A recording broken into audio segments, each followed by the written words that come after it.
Primeira carta de Paulo aos Coríntios, capítulo 1, eu vou ler do verso 26 ao verso de número 31. Diz assim o texto: Irmãos, reparai, pois, na vossa vocação, visto que não foram chamados muitos sábios segundo a carne, nem muitos poderosos, nem muitos de nobre nascimento. Pelo contrário, Deus escolheu as coisas loucas do mundo para envergonhar os sábios, e escolheu as coisas fracas do mundo para envergonhar as fortes. E Deus escolheu as coisas humildes do mundo e as desprezadas e aquelas que não são, para reduzir a nada as que são, a fim de que ninguém se vanglorie na presença de Deus.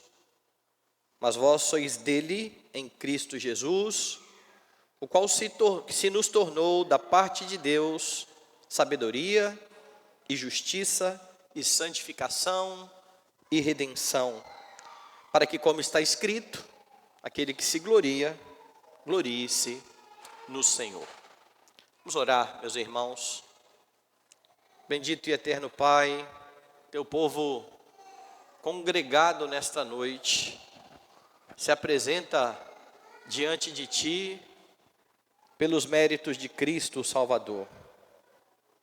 Confiamos, ó Deus, no nosso Redentor, que nos deu salvação, que nos chamou pelo Espírito, a fim de fazermos parte da Igreja do Senhor.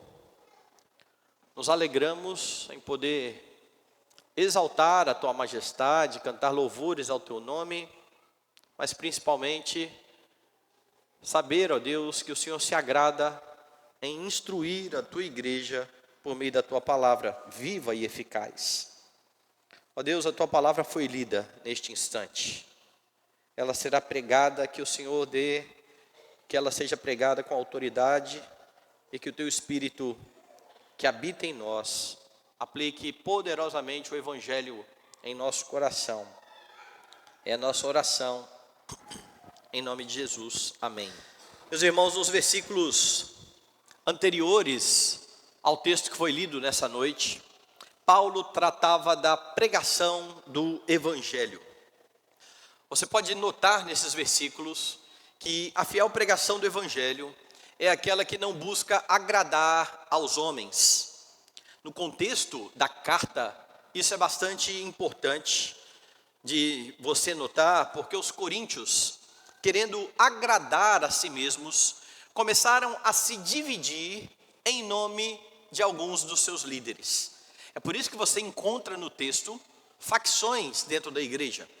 Eu sou de Paulo, eu sou de Apolo, eu sou de Pedro. Havia até o grupo que dizia, eu sou de Cristo, dizendo, nós não seguimos líderes humanos, mas eram tão carnais quanto os outros, afinal de contas estavam brigando, estavam participando da facção. Paulo mostrou ainda que a pregação fiel do Evangelho é aquela então que não está comprometida com o homem, mas exalta a pessoa bendita de Jesus Cristo. Independente do que os homens querem ouvir, já que ele diz, os judeus pedem sinais, os gregos buscam sabedoria. O sermão ou a pregação que eu tenho é sobre Cristo Jesus e este crucificado. Esse evangelho pregado por Paulo, de um Deus que se faz homem, de um Messias que morre na cruz do Calvário, aos olhos daqueles que estão fora de Cristo, não passa de loucura. E Paulo sabia muito bem disso. Paulo sabia que os homens sem Cristo, ao olhar para a mensagem do evangelho, iriam destratar essa mensagem, dizendo isso é uma bobagem. Entretanto, ele permanecia firme na sua convicção, dizendo, aprove a Deus salvar pela loucura da pregação. E Deus então chamou muitos irmãos, e eles compunham a igreja dos coríntios. Se você lembrar do nosso breve catecismo, logo no seu início ele ensina que o fim principal do homem é glorificar a Deus e gozá-lo para sempre. O texto de hoje, que é a sequência desse em que Paulo falou da pregação do evangelho, que chama homens ao arrependimento, ele toca neste ponto: glorificar a Deus e gozá-lo para sempre. Ele faz isso ao tocar num assunto muito importante, que é o assunto da vocação dos santos, do chamado dos santos ou dos crentes à fé. Se você depois observar o versículo 26, na tradução da NVI, você vai reparar que a NVI traduz o verso 26 da seguinte maneira: irmãos, pensem no que vocês eram quando foram chamados. Pensem no que vocês eram quando foram chamados. Paulo está convidando os coríntios a fazer uma reflexão, e ele automaticamente já dá a resposta a esta pergunta, já que ele está fazendo uma pergunta retórica. E a partir então da resposta que Paulo dá aos coríntios a esta questão, você também pode refletir acerca de qual é a finalidade do seu chamado. Por que Jesus te chamou? Para que você foi chamado? O texto mostra, meus irmãos, primeiro, que você foi chamado para não se gloriar em você mesmo. Dê uma olhada no verso 26, na parte A. Irmãos, reparai, pois, na vossa vocação. Atente a essa palavra, reparai na vossa vocação. Literalmente, a palavra que está traduzida aí na sua Bíblia por reparai, uma ordenança, essa palavra literalmente significa ver, observar, contemplar. Paulo está usando esta palavra então num sentido figurado, conclamando os crentes a pensar na sua situação, no que eles eram, no seu chamado e para que eles foram chamados pelo Senhor. Eles deveriam meditar no seu chamado ou na sua vocação. Dê uma olhada no finalzinho, na parte B do verso 26, desculpe. Visto que não foram chamados muitos sábios, segundo a carne, nem muitos poderosos, nem muitos de nobre nascimento. Atente ao chamado de vocês. Deus nos chamou muitos que pertencem a estes grupos. Repare que Paulo não está dizendo que Deus não chama ninguém poderoso, ou ninguém sábio, segundo a carne, ou alguém de nobre nascimento. O que ele está dizendo é que não foram chamados muitos desses. Parece que Paulo segue bastante aqui o que Jesus falou acerca dos ricos. Quão difícil é um rico entrar no reino de Deus. Jesus não disse que os ricos não entrariam no reino de Deus. Na sua resposta aos discípulos, ele deixou isso bem claro. Porque os discípulos ficaram desesperados com essa afirmação, dizendo: se rico não vai entrar, quanto mais nós que somos pobres. E então Jesus diz: olha, é mais fácil um camelo passar no buraco de uma agulha do que um rico entrar no céu. Isso é impossível. Mas para Deus, tudo é possível. Deus salva pessoas de todas as classes sociais. Mas Paulo está firmando ou fundamentando o seu argumento aqui, dizendo aos coríntios: olha, Deus não chamou muitos que são sábios segundo a carne, nem muitos poderosos e nem muitos de nobre nascimento. Havia ricos na igreja de Corinto. Vai lá no capítulo 11 e você consegue perceber isso. Quando Paulo vai tratar da mesa do Senhor, da ceia do Senhor, e ele vai falar daquela festa que acontecia junto com a ceia do Senhor, e que estava acontecendo uma confusão tremenda na igreja de Corinto. Paulo então diz assim no verso 22: não tendes porventura casas onde comer e beber? Ou menosprezais a igreja de Deus e envergonhais os que nada têm? Essa exortação de Paulo é para aqueles que tinham posses, e que chegavam antes, e que comiam e banqueteavam, e deixavam os mais humildes, os que tinham menos, para trás. Isso prova que a igreja de Corinto tinha pessoas ricas, pessoas de posse. Então, quando Paulo diz, olha, Deus não chamou muitos de nobre nascimento, ele não está dando aqui uma sentença absoluta, mas ele está querendo mostrar algo aos coríntios. A exortação é para que os coríntios se avaliem, a fim de não pensarem de si mesmos, além do que convém. Eles não poderiam se ufanar ou se orgulhar do seu chamado. Deus me chamou porque eu sou rico. Deus me chamou porque eu sou inteligente. Deus me chamou por conta das minhas qualificações ou das minhas qualidades. O chamado havia sido por graça.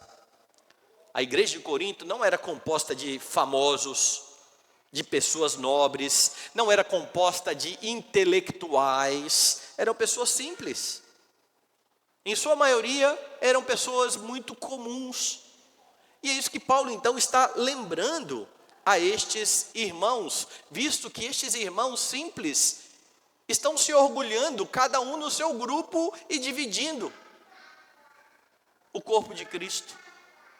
Pensem na vocação de vocês, pensem no que vocês são, e Deus assim mesmo chamou a cada um de vocês. Meus irmãos, infelizmente, há em nossas igrejas muitos que caem no mesmo erro dos coríntios.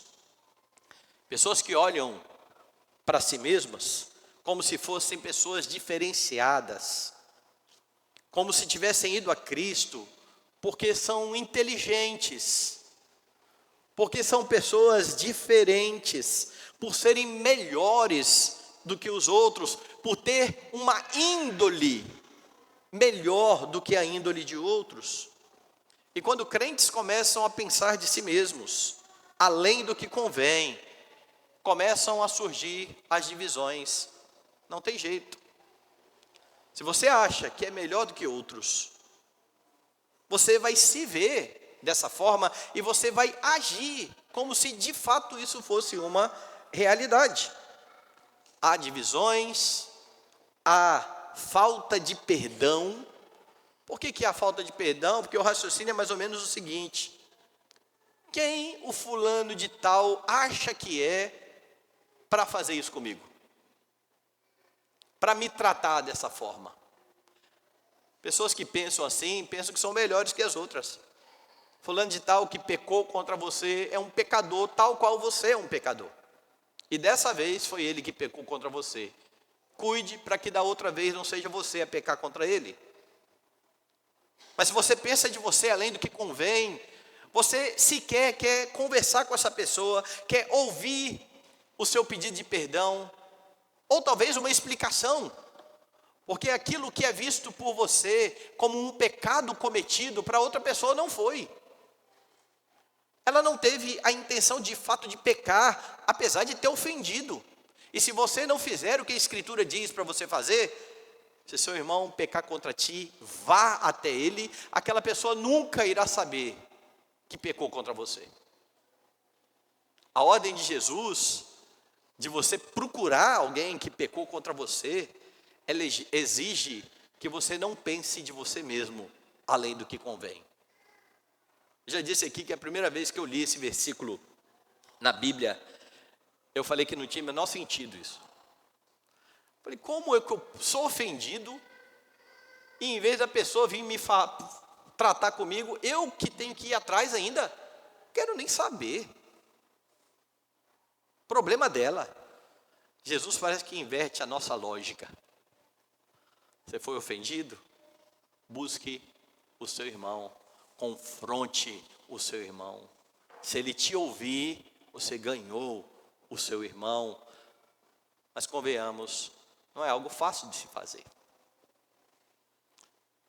Ser ofendido e humildemente buscar quem pecou contra você, exige que você entenda que você é chamado para imitar a Cristo, e não para pensar de você além do que convém.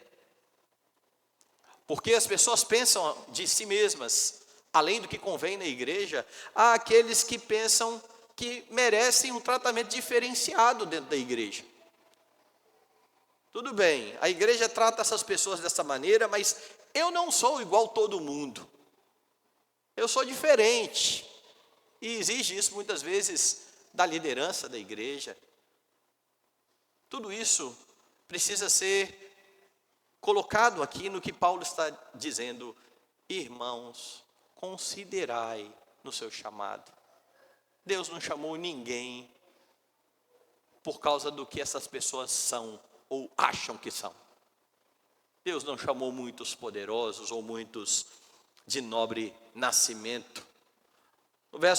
Nos versos 27 e 28, Paulo começa então a demonstrar os motivos de Deus ter preferido chamar pessoas que, conforme o julgamento humano, o julgamento deste mundo, não eram nada.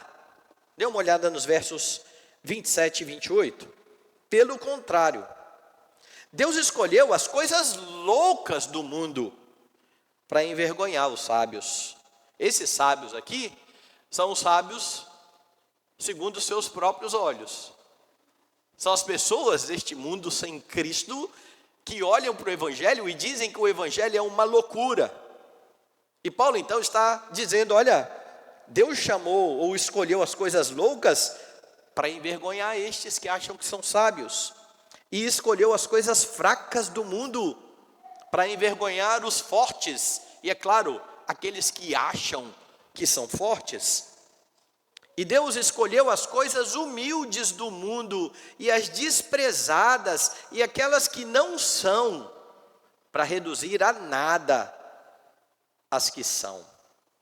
Está categórico aqui que o objetivo de Deus chamar pessoas dessa maneira era humilhar a pretensa sabedoria humana. Deus chamou aqueles que o mundo vê como pessoas desprezíveis, pessoas que não são dignas, pessoas menores. E o Senhor faz assim para tratar com a altivez dos pecadores que neste mundo rejeitam a verdade de Deus e assumem o seu próprio modo de agir, como Paulo ensina lá na Epístola aos Romanos. Eles abafam a verdade de Deus, preferem a mentira, se tornam nulos em seus próprios raciocínios, e Deus está mostrando que o raciocínio deles não tem sentido, porque aquilo que eles acham que é desprezível, Deus usa para humilhá-los, para envergonhá-los. Este é o ponto que Paulo está então tratando aqui com os coríntios. Repare a ênfase que Paulo dá aqui na soberania de Deus. Deus escolheu. Não foram os homens que escolheram a Deus. Foi Deus que escolheu estes homens que aos olhos do mundo são desprezíveis. Foi Deus que deliberadamente escolheu as coisas loucas e fracas para envergonhar as que se achavam sábias e fortes. Porque enquanto o mundo exalta os sábios, os fortes, os de nobre nascimento, Deus os humilha. Deus os coloca no seu devido lugar. Deus mostra que aquilo que eles pensam de si mesmos não tem sentido, não tem razão de ser. Paulo está convocando os coríntios a entender que eles foram chamados então para não se gloriar neles mesmos, porque não havia nada neles para se gloriar. Pelo contrário, Deus os escolheu para humilhar aqueles que pensam que são.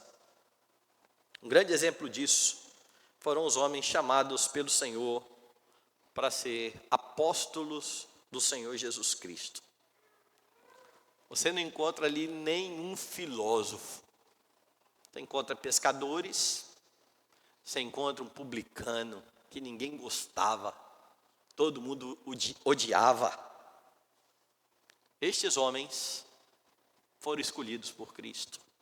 E segundo o relato de Lucas, lá em Atos 16:6, foram estes homens simples, que transtornaram o mundo, Literalmente, essa expressão quer dizer, eles colocaram o mundo de cabeça para baixo, por meio da proclamação do Evangelho, por meio do chamado de Cristo. Vidas transformadas pela proclamação de pescadores. Meus irmãos, pense que o maior sermão do começo da igreja, onde 3.000 pessoas se ajuntam à fé, é um sermão proferido por um pescador.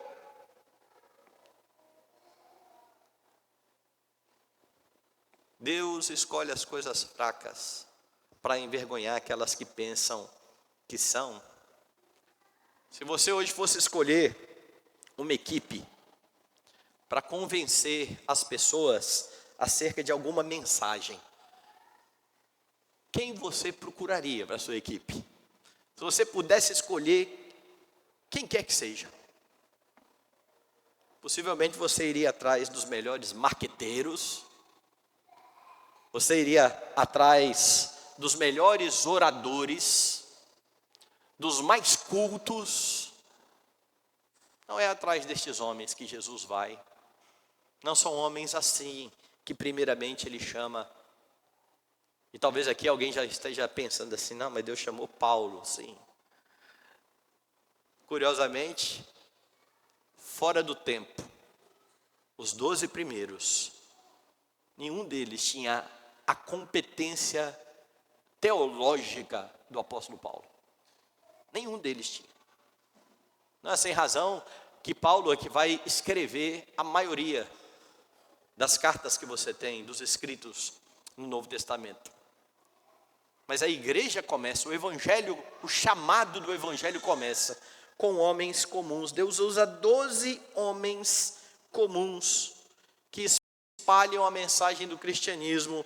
E estes homens foram tão bem sucedidos, meus irmãos, o evangelho chegou até você aqui em Vitória, no Espírito Santo. Imagine uma mensagem que começou lá em Jerusalém, com um grupo de homens modestos. Chegou aqui. Salvou a você aqui. Quem diria que 12 homens comuns como aqueles iriam executar uma tarefa tão grandiosa? Nós temos esses relatos na Escritura, mas infelizmente muitos cristãos continuam confiando na capacidade humana, em vez de confiar no Senhor. Vez por outra, eu escuto mais uma vez a mesma ladainha. Olha, se aquele ator, se aquele atleta famoso se convertesse, aquele cantor, isso seria um impacto tão grande, isso levaria tantos homens a pensar na fé. Coisa nenhuma. Talvez levaria muitas pessoas a pensar, ficaram doido também, porque a mensagem da cruz continuará sendo loucura para os que se perdem, independente de quem se converteu. Outros acham que a conversão de pessoas assim é mais especial, porque são pessoas mais difíceis, elas têm o coração mais duro. Outros são mais fáceis de ser alcançados. É muito mais difícil alcançar pessoas dessa forma.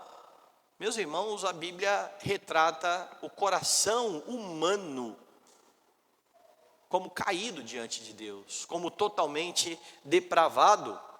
A Bíblia é muito clara, não há distinção, pois todos pecaram e carecem da glória de Deus. Volte lá na carta, o verso 29 traz mais uma razão para Deus ter feito desta forma, escolher as coisas loucas, as fracas e as desprezadas. Paulo diz assim: a fim de que ninguém se vanglorie na presença de Deus. Por que Deus fez assim? Para envergonhar os que pensam que são, e para que ninguém ache que veio a fé, que teve salvação por conta própria, para que ninguém chame glória para si mesmo. É por isso que ninguém deve se gloriar diante de Deus. É por isso que o seu chamado é para não se gloriar em você mesmo. Deus sempre humilhou a pretensa sabedoria humana. Lembre, hoje nós vimos pela manhã que Deus usou um pequeno pastor de ovelhas para derrubar o grande campeão filisteu. Golias, quando olhou para Davi, o desprezou. Eu sou algum cachorro? Vocês me mandar um menino com pedra? Deus usa Davi, a despeito do povo confiar no seu rei, Saul, de grande estatura, mas que tremia de medo, morria de medo do gigante. Quem diria que um pequeno pastor derrubaria um grande guerreiro? Se houvesse caso de aposta naquele tempo, eu duvido que alguém teria dado ali a sua moeda apostando em Davi. Davi era zebra. Davi, aos olhos daqueles que estavam ali, primeiro de Saul, você acha que você vai ganhar um gigante desse? Aos olhos do próprio Golias, que negócio é esse? Mas Deus usa as coisas fracas do mundo para humilhar as que pensam que são fortes. Você sabe o que é terrível? Nós temos tantos exemplos assim na Escritura e continuamos muitas vezes a confiar no homem. Davi não se gloriou em si mesmo. O Senhor o entregará nas minhas mãos. Você não deve se gloriar por ser crente, por ter entendido o Evangelho, por ter entendido corretamente as doutrinas, como muitos se ufanam. E você percebe quando as pessoas são orgulhosas pelo seu entendimento doutrinário, quando elas começam a humilhar aqueles que não têm o mesmo entendimento que eles. E por vezes as pessoas acabaram de aprender uma lição agora, e no outro dia já estão falando como se fossem professores e mestres, esquecendo que levaram aí 10, 15, 20, 30 anos para entender alguma coisa. E depois que entendeu, fica menosprezando os outros. Isso é orgulho. Se você entendeu, dê glória a Deus, ao Espírito do Senhor que iluminou os olhos do seu coração para você compreender. Tenha paciência com outros, instrua, não humilhe, não ofenda, não brigue. Você não deve se gloriar pela salvação, pelo seu entendimento doutrinário. Você não deve se gloriar por suas realizações, porque a começar da santificação é o Senhor que opera em você o querer e o realizar. Mas certamente isso se estende a todas as outras coisas na sua vida. Se você foi bem sucedido na sua carreira, foi Deus quem deu a você capacidade. Se você tem a sua família bem educada e aos pés de Cristo Jesus, foi o Senhor quem preservou os seus. Não se glorie, não olhe para outros dizendo, deve estar errado aquele lá, deve ter ensinado errado, porque os filhos não querem saber muito da fé, deve ser culpa dos pais. E eu não estou menosprezando que haja culpa muitas vezes, porque muitas vezes Deus usa os pecados dos pais a fim de levar os filhos a se afastar. Eu não tenho dúvida disso. Mas é sempre assim? É claro que não. Então não use a mesma régua para medir a todos, olhando para a sua família e achando que todo mundo tem que ser igual à sua, olhando para a forma como você vive e achando que todo mundo tem que viver dessa forma. Tudo isso é orgulho. É achar que você é o grande responsável pela sua carreira. E não é. Você foi chamado a não se gloriar em você mesmo. Seja humilde. Paulo vai chegar no capítulo 4 e vai dizer assim: no verso 7 aqui da carta aos Coríntios. Pois quem é o que te faz sobressair?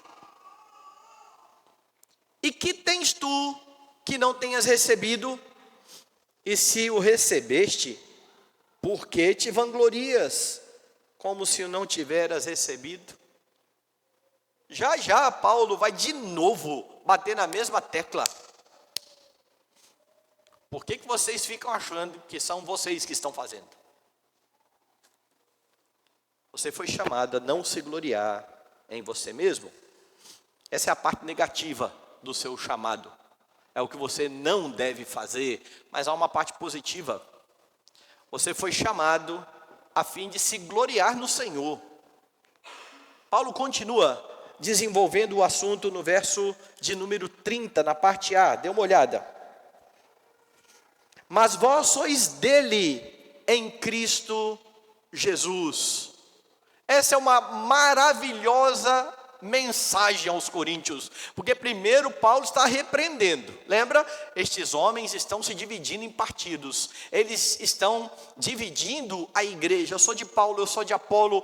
Paulo diz assim: para com isso, pense no chamado de vocês, Deus não chamou ninguém aí por causa do que vocês são.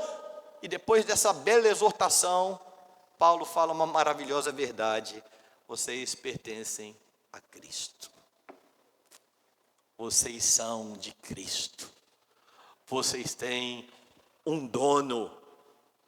Mais uma vez, Paulo demonstra que os crentes, em vez de estarem divididos em partidos, pertencem a Deus por meio de Jesus Cristo, o Senhor. É por causa da obra de Cristo que os crentes são salvos, são admitidos como parte da igreja de Deus. Igreja essa que é um só corpo, unido ao único cabeça, que é o Senhor. É por isso que Paulo já exortou dizendo: acaso Cristo está dividido? Paulo morreu em favor de alguém? Vocês foram batizados em nome de Paulo? Nós somos de Cristo. É Ele o dono da igreja. Essa igreja então está unida ao seu cabeça. Agora veja que interessante que vai ocorrer ainda aqui. Paulo continua dizendo assim: o qual se tornou da parte de Deus sabedoria e justiça e santificação e redenção. Volte aí a sua Bíblia lá em Deuteronômio capítulo 4.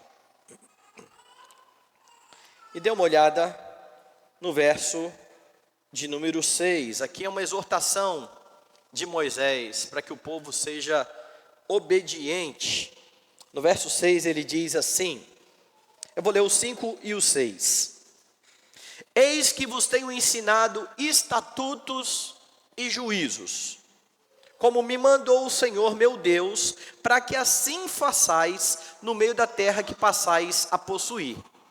Guardai-os, pois, e cumpri-os, porque isto será a vossa sabedoria e o vosso entendimento perante os olhos dos povos, que ouvindo todos estes estatutos dirão: certamente, este grande povo é gente sábia e inteligente. Veja que interessante, Moisés está dizendo que os estatutos do Senhor, que a palavra do Senhor, seria a sabedoria do povo. Se você lembrar do Salmo 19, Davi vai dizer que a lei do Senhor é aquela que dá sabedoria aos simples. Não é assim que ele diz? Então perceba, os estatutos do Senhor são a sabedoria do povo. A lei do Senhor dá sabedoria aos simples. Paulo está afirmando aqui que Cristo Jesus se tornou da parte de Deus sabedoria. E você sabe, porque João diz que o verbo, que a palavra se fez carne e habitou entre nós, e vimos a sua glória, glória como do unigênito do Pai. Jesus, meus irmãos, é a sabedoria de Deus encarnada, vista, sabedoria que pode ser contemplada. Vá lá no Evangelho de Lucas, no capítulo 11, e veja qual foi a exortação de Jesus nesta passagem. Lucas 11, dê uma olhada no verso 29. Como afluíssem as multidões, passou Jesus a dizer: esta é geração perversa, pede sinal, mas nenhum sinal será dado, senão o de Jonas. Agora preste atenção no que Jesus está dizendo aqui e compare com o que Paulo vai falar lá aos Coríntios. Porque aqui ele está dizendo, essa geração pede um sinal, nenhum sinal será dado, senão o sinal de Jonas. Jesus já tinha feito vários sinais, mas aqueles homens continuavam continuamente a pedir mais sinais. Eu não vou dar sinal algum. Lá Paulo está dizendo, porque os judeus pedem sinais. Jesus morreu, ressuscitou, ascendeu aos céus, a igreja está avançando e o judeu continua pedindo sinal. A geração perversa e adúltera.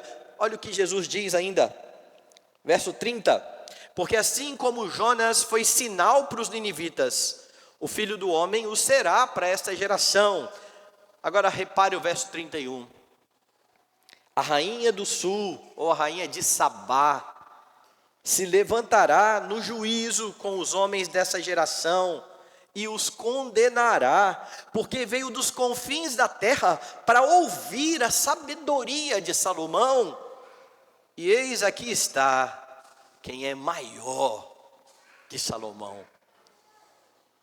A razão da exortação de Jesus é apelando ao homem mais sábio dessa terra, aquele que pediu sabedoria a Deus. A rainha do sul ouviu a fama de Salomão, mas ela andou foi muito para conhecer Salomão. A sabedoria encarnada estava diante daqueles homens. Eles o rejeitavam. A rainha do sul se levantará com vocês no juízo e condenará a vocês. Jesus é a sabedoria de Deus. E em Jesus, meus irmãos, você tem uma sabedoria distinta da sabedoria desse mundo. Em Jesus você tem a verdadeira sabedoria. E é por isso que Tiago ordena aos crentes, dizendo: se alguém precisa ou necessita de sabedoria, peça a Deus, que a todos dá liberalmente. É na palavra de Cristo que está a sabedoria para você viver uma vida que agrada ao Senhor. É na Escritura, aprendendo de Cristo, que você é habilitado a morrer para você mesmo e a viver para Deus, servindo aos irmãos. E quando isso não acontece, divisão, como na igreja de Corinto, porque cada um vive para si, cada um pensa de si além do que convém. Você é chamado a se gloriar no seu Senhor, naquele que é a sua sabedoria. Muitos crentes tentam viver a sua vida sem levar em conta a palavra de Deus. E pior do que isso, eles não só negligenciam a palavra de Deus, que é a sabedoria do Senhor, mas ficam ávidos pela sabedoria desse mundo. Eles querem estudar sobre a sabedoria desse mundo. Hoje eu vi ontem, uma postagem de um amigo meu que eu fiquei muito triste. Não por causa dele, mas por causa do que ele mostrou. Um grupo de cristãs numa igreja cristã, e a legenda da foto dizia que elas estavam muito felizes por levar a psicologia às igrejas. E eu falava, antigamente o pessoal se vangloriava em Cristo e na sua palavra, e nós estamos satisfeitos por trazer a sabedoria de fora para cá. Que negócio é esse? Nós não cremos no Evangelho, no poder de Deus, da palavra que restaura a alma. Então não são poucos os crentes que têm deixado de lado a palavra de Deus e buscado sabedoria deste mundo, filosofias deste mundo, que a palavra de Deus diz que é uma doideira, é uma loucura. A sabedoria verdadeira não somente vem de Deus, mas está em Deus. A sabedoria é uma pessoa que você busca conhecer a cada dia, Cristo Jesus, o seu Senhor. Mas Paulo fala mais, Deus fez de Cristo sabedoria e justiça. Lembre-se daquilo que Paulo afirmou aos romanos. O Evangelho é o poder de Deus para a salvação, porque o Evangelho revela a justiça de Deus. O Evangelho revela o que Deus fez por meio do seu Filho, a fim de que pecadores indignos pudessem ser ressuscitados, pudessem ter nova vida, pudessem ser inseridos no corpo, na igreja. Quando creem em Cristo, os crentes são justificados mediante a fé. Sua justiça, a justiça de Cristo, é atribuída ao crente, é colocada na conta do crente. E é por isso que Deus olha hoje para você e vê alguém que nunca pecou,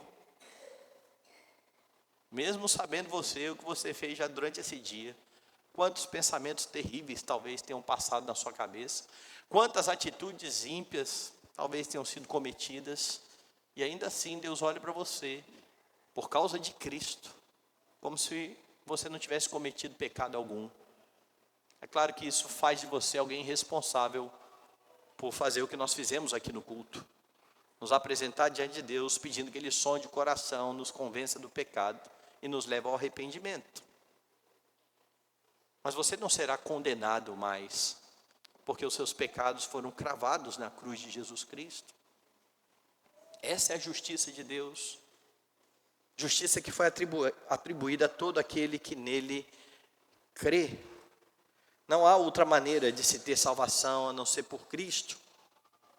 Você não tem justiça própria, você não tem condições de cumprir a lei de Deus, você não tem condição de executar atos de justiça que agradam ao Senhor.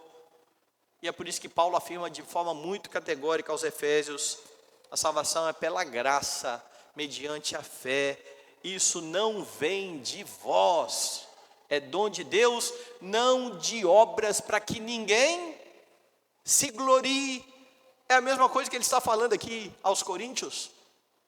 Você não se gloria diante de Deus, porque você não tem por que se gloriar diante de Deus. Quem quer que se gloriar, glorie-se em Cristo, que cumpriu por você a lei.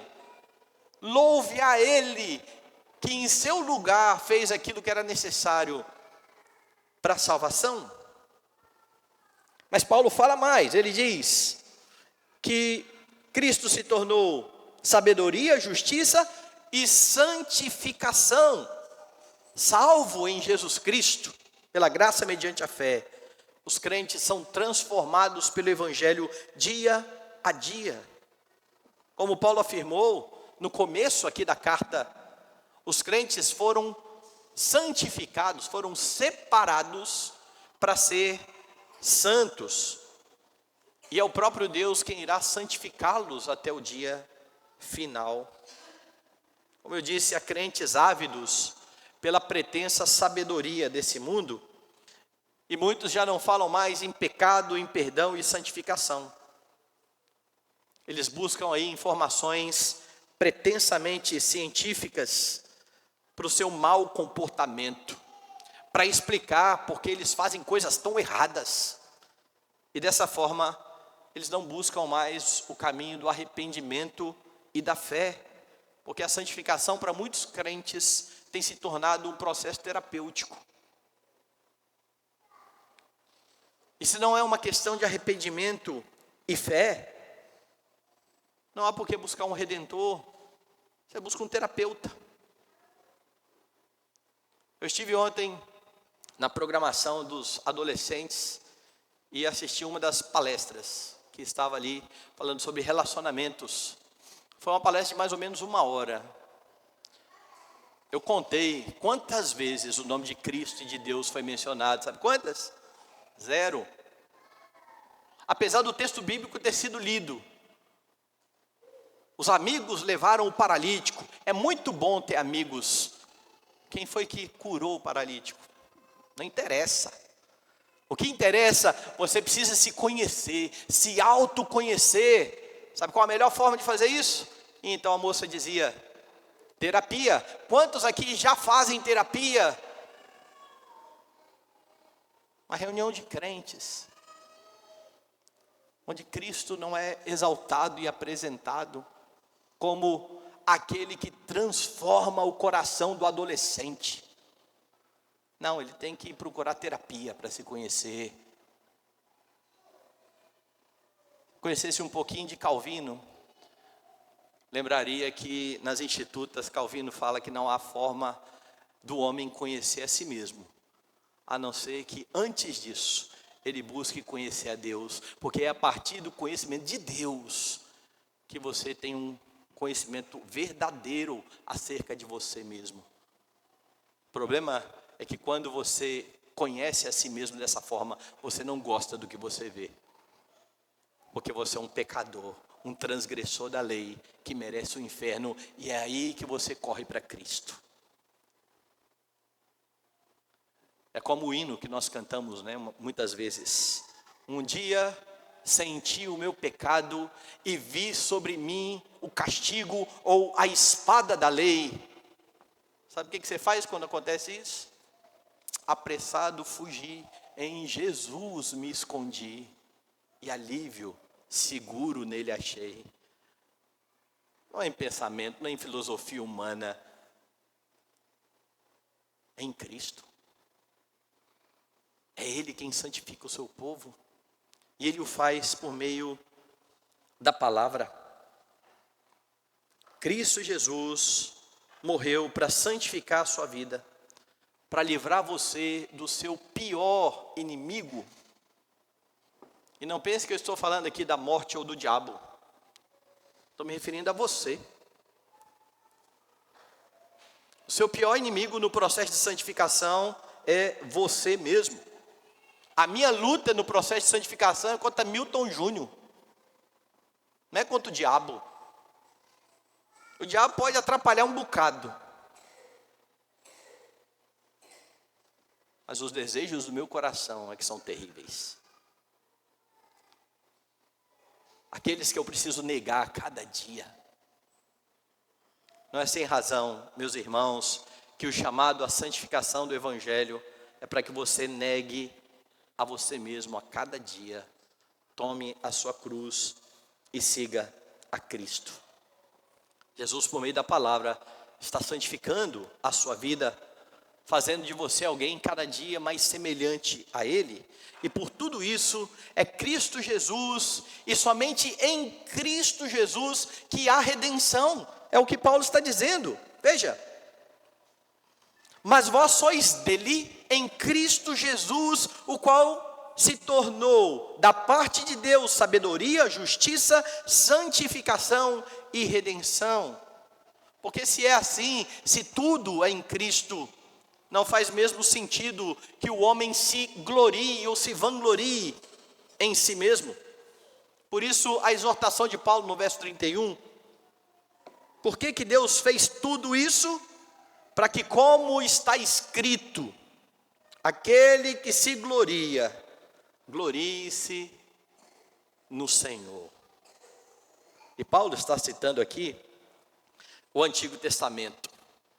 Paulo está citando Jeremias. Vale a pena você dar uma olhada em Jeremias, dentro do seu contexto. Abra lá sua Bíblia em Jeremias capítulo 9. Veja o que dizem os textos ou os versículos do contexto. Verso 23. Assim diz o Senhor, Não se glorie o sábio na sua sabedoria, nem o forte na sua força, nem o rico nas suas riquezas. E agora então você sabe de onde Paulo está tirando toda a sua argumentação lá aos coríntios. Paulo está pregando Jeremias para eles. E então ele diz: mas o que se gloriar, glorie-se nisto, em me conhecer e saber que eu sou o Senhor, e faço misericórdia, juízo e justiça na terra, porque destas coisas me agrado, diz o Senhor. Você se gloria em conhecer a Deus, porque Ele graciosamente, por misericórdia, alcançou a sua vida, tirou você do reino das trevas e trouxe você para o reino do Filho do seu amor. Não há mérito humano, por isso não há por que o homem se vangloriar. É por isso que você dá a Ele toda a glória, em vez de buscar glória para você mesmo, em vez de viver para você mesmo. Jesus o redime para que você possa cumprir a finalidade para o qual você foi criado: glorificar a Deus e gozá-lo para sempre. Porque este é o fim do homem. Quando Adão pecou, em vez de glorificar a Deus, ele começou a glorificar ele mesmo. Veja lá no texto, ele cria uma cidade e põe o nome da cidade, o nome do seu filho. A glória é dele. As ações são para benefício dele. Cristo redime você, salva você da ira, livra você da morte, liberta você de Satanás, salva você de você mesmo, para que agora você deixe de lado o egoísmo e viva para o seu Senhor, amando e glorificando aquele que salvou a sua vida. Glorificando a Deus, você sempre poderá se alegrar nele. Então os mandamentos, que são a sabedoria de Deus para o povo, levam você a honrar a Deus e trazem para você benefícios. É claro que ninguém pode cumprir os mandamentos com vistas a ser abençoado, porque essa é uma motivação errada. Você cumpre os mandamentos para honrar a Deus, mas Ele beneficia a sua vida, Ele abençoa a sua vida. Essa é a consequência de uma vida que glorifica a Deus. Então tenha como objetivo, portanto, conhecer mais a Cristo, obedecer mais a Cristo e, consequentemente, você desfrutará dos benefícios do Senhor. Paulo então mostra qual é a finalidade do seu chamado. Você foi chamado, como eu disse, com uma dupla finalidade. Há um aspecto negativo e um positivo. Há algo que você não deve fazer e há algo que você é ordenado a fazer. O que você não deve fazer, você foi chamado para não se gloriar em você mesmo. O que você faz? Você foi chamado a fim de se gloriar no Senhor. Muitas vezes, mesmo como crente, você será tentado a buscar glória para você mesmo.